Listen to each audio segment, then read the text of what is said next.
ഇന്നത്തെ സുവിശേഷത്തിലെ അവസാന വചനം. യേശു ചെയ്ത മറ്റു പല കാര്യങ്ങളുമുണ്ട്. അതെല്ലാം എഴുതിയിരുന്നെങ്കിൽ ആ ഗ്രന്ഥങ്ങൾ ഉൾക്കൊള്ളാൻ ലോകത്തിനു തന്നെ സാധിക്കാതെ വരുമെന്നാണ് എനിക്ക് തോന്നുന്നത്.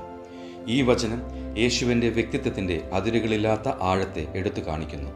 അവൻ്റെ വാക്കുകളുടെ ആഴങ്ങൾ നിരന്തരം അന്വേഷിക്കാനും പര്യവേക്ഷണം ചെയ്യാനും ഇത് നമ്മെ ക്ഷണിക്കുന്നു.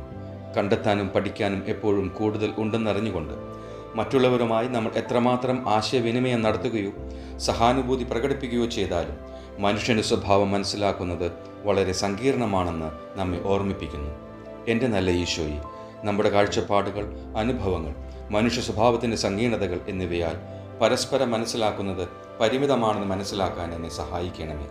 കർത്താവെ, എൻ്റെ ബന്ധങ്ങളിൽ സഹാനുഭൂതിയും അനുകമ്പയും വളർത്തി എൻ്റെ ധാരണയെ ആഴത്തിലാക്കാൻ നിരന്തരം പരിശ്രമിച്ചുകൊണ്ട് ജീവിക്കാൻ വേണ്ട കൃപ ഇന്നെനിക്ക് നൽകണമേ. പിതാവിൻ്റെയും പുത്രൻ്റെയും പരിശുദ്ധാത്മാവിൻ്റെയും നാമത്തിൽ ആമേൻ.